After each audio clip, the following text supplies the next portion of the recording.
হয়েছে যে অত্যন্ত সুচতুরভাবে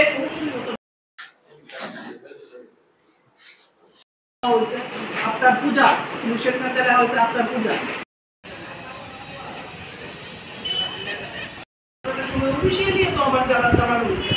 আমরা সেখানে আমাদের যে সোর্স আছে সেই সোর্সের মাধ্যমে যারা রাজ্য প্রশাসনের লগে যুক্ত তাদের প্রত্যেকের দাবি এর মধ্যে যে আমাদের একটা কর্মসূচি ছিল 14ই সেপ্টেম্বর আগামীকালকে একটা 14ই সেপ্টেম্বর গণ অবস্থানের কর্মসূচি। এটা শুধু মানে পশ্চিম জেলায় প্যারাডাইস চমনিতে হইব এটা আমরা করছিলাম। এটা শুধু পশ্চিম জেলার জন্য না, এটা আমরা সারা রাজ্যের প্রত্যেকটা জেলায় এই কর্মসূচি আমরা গত 7ই সেপ্টেম্বর করছি। ঊনকোটি উত্তর জেলা করছি, ধলাই জেলা করছি, খোয়াই জেলা করছি, সিপাহীজলা জেলা করছি, গোমতী জেলা করছি। আগামীকালকে শুধু পশ্চিম জেলা এবং দক্ষিণ জেলা আছে। তো একটা পুলিশের পারমিশন বা একটা লাগে আমরা 3 ঘন্টার গণ অবস্থান করুন। সারা রাজ্যের প্রতিটা জেলায় এই পারমিশন দিতে পারলো এবং খুব সাকসেসফুলি গণ অবস্থান মানে বুঝছেন তো ঘরের বেতন না, বাইরের প্রোগ্রাম তারা খুব সাকসেসফুলি খুব করছে, রাস্তার উপরে দাঁড়ায়া চিৎকার করতে পারছে, এই প্রোগ্রাম করতে পারছে। কিন্তু আমরা দেখলাম যে পশ্চিম জেলার জন্য আমরা যে পারমিশন চাইছিলাম এটা 4 তারিখ, যথেষ্ট সময় 4 সেপ্টেম্বর। এটা আমরা সিদ্ধান্ত নিয়েছি 5ই আগস্ট এবং আমরা এটা 24শে আগস্ট ওয়ার্কিং কমিটির মিটিং করছি। এবং এটার পরে এই যথেষ্ট সময় থাকা সত্ত্বেও আমরা দেখলাম যে এটা নিয়ে তালবাহানা চলছে পারমিশন দেওয়ার ক্ষেত্রে। এটা ডিএম থেকে এসডিএমে আইসে 11 তারিখ, এসডিএম থেকে গতকালকে 12 তারিখ আইসে এএমসিতে এবং পুলিশ প্রশাসনে। এবং সেখানে আমরা লক্ষ্য করলাম যে এটা নিয়ে রাত্রি 9:30 পর্যন্ত, এটা একটা সামান্য ব্যাপার। আমরা একটা শান্তিপূর্ণ গণতান্ত্রিক পদ্ধতিতে আমরা গণ অবস্থান করুন, এটা একটা সামান্য ব্যাপার। এটা প্রতিবারই আমরা করি এবং প্রতিটা জেলায় এটা হয়েছে। এটা খুব সামান্য ব্যাপার। যদি এটা নাই হইতো, এটা চিঠিটা পড়ে রয়েছে, আমাদের অ্যাডভান্স করে দিত, আমরা ডেকোরেশন সব কিছুতে অ্যাডভান্স করে সেটা আমরা করছি। কিন্তু দেখা গেল রাত্রি 9:30টার সময় অফিসিয়ালি তো আমার জানানো হয়েছে না। আমরা সেখানে আমাদের যে সোর্স আছে সেই সোর্সের মাধ্যমে আমরা জানলাম। আমরা এএমসিতে কইলাম জায়গাটার লেগে, এএমসির কর্তৃপক্ষ আমাদের কথা দিল 7টার সময় যে আমাদের জায়গা দেওয়া হইব, আর খালি পুলিশ পার্সোনাল দেওয়ার ব্যাপার। তারপরে কোন এক অজ্ঞাত অদৃশ্য কারণে এটা রাত্রিবেলা জানা গেল যে এটা কোনো অবস্থাতেই আমাদেরকে দেওয়া যাইত না। অপরাধ আমরা জানি না।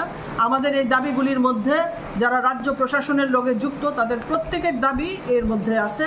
এবং এই দাবি যদি আমরা 31শে অক্টোবরের মধ্যে আমাদের যে ষোড়শ ফিনান্স কমিশন এর মধ্যে যদি আমরা না দিতে পারি, এই যে আমাদের 22% ডিএ পাওনা, ডিআর পাওনা পেনশনারদের, আরও বিভিন্ন ন্যূনতম পেনশন ইত্যাদি বিষয়গুলি যদি আমরা অন্তর্ভুক্ত না করতে পারি, ত্রিপুরা রাজ্যের শিক্ষক কর্মচারী পেনশনাররা সাংঘাতিকভাবে ক্ষতিগ্রস্ত হবে।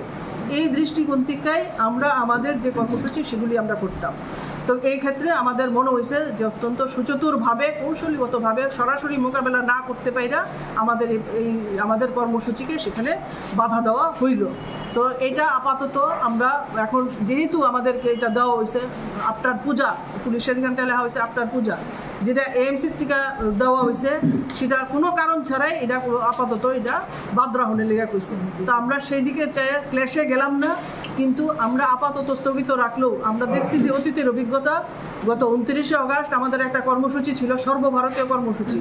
সেই কর্মসূচি প্যারাডাইস চমনিতে আমরা করবার জন্য 1/2 ঘন্টা 45 মিনিটের প্রোগ্রাম করবার জন্য আমরা যখন প্রশাসনের কাছে অনুমতি চাইছি, তারা আমাদেরকে জানাইছে 4টার থেকে করো। 4টার থেকে কি আমাদের অফিস ছুটি হয়? আমাদের অফিস ছুটি হয় 5:30টার থেকে, 6টার থেকে আমরা চাইছিলাম।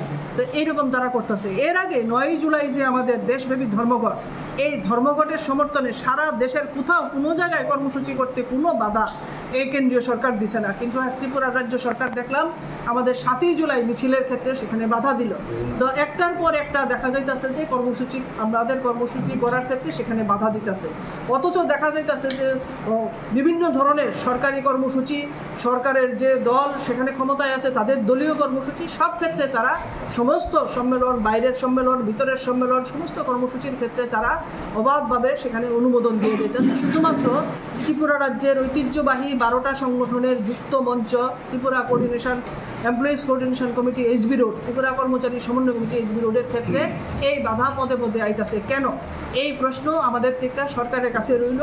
এবং সারা রাজ্যে যে গণঅবস্থান হয়েছে এই গণঅবস্থান থেকে আমরা আমাদের এই যে ষোড়শ ফিনান্স কমিশন 16 ফিনান্স কমিশনের রিপোর্ট সাবমিট হইব 31 তারিখ, এর আগে যাতে আমাদের দাবিগুলো সেখানে পেশ করা হয়। এর জন্য আমরা ফেব্রুয়ারি মাসে যখন রাজ্যে ভিজিট করতে এসেছিলাম তখনও আমরা সময় চাইছিলাম। এই প্রথম ত্রিপুরা রাজ্যে কোনো ফিনান্স কমিশনের সঙ্গে ত্রিপুরা কর্মচারী সমন্বয় কমিটি এসবি রোডকে যথাসময়ে অনুমতি চাওয়া সত্ত্বেও দেখা করতে দেওয়া হয়েছে না। আমরা আমাদের দাবিগুলো সরাসরি তুলে ধরতে পারছি না, আমরা লিখিতভাবে রাজ্যের মুখ্য সচিবের মাধ্যমে দাবিগুলো তুলে ধরছিলাম। জানি না এগুলো কী পর্যায়ে আছে, সেখানে ফিনান্স কমিশনের কাছে গেছে কিনা। তো এই জন্যই আমরা প্রচণ্ড ক্ষোভ শিক্ষক কর্মচারী সমাজের মধ্যে, যে এই নিয়ে আমরা এই সারা রাজ্যের যে আন্দোলনটা সেটা আমরা পশ্চিম ত্রিপুরা জেলায় করতে পারলাম না। এই নিয়ে আমাদের মধ্যে প্রচণ্ড ক্ষোভ। আপাতত আমরা আপনাদের মাধ্যমে জানাইতেছি যে এই কর্মসূচি আমরা স্থগিত রাখতেছি, কিন্তু নিশ্চয়ই আমরা আবারও এই কর্মসূচি নিয়ে মাঠে থাকুন। তখন প্রশাসনের যে এই সমস্ত তালবাহানা এর বিরুদ্ধেও আমাদের কথা থাকবে, এবং এইরকম বাধা দিলে এই বাধা ডিঙেই আমরা কর্মসূচি করবার মতো আমাদের সংগঠন, উপযুক্ত সংগঠন তৈরি আছে সারা রাজ্যে। এখন আর মানুষ ভয়ভীতি পাইছে না, সবাই বেরিয়ে এসে এখানে প্রোগ্রাম করতেছে, আমরা সেইভাবেই প্রোগ্রাম করুন। এই হলো আমাদের আজকের বক্তব্য।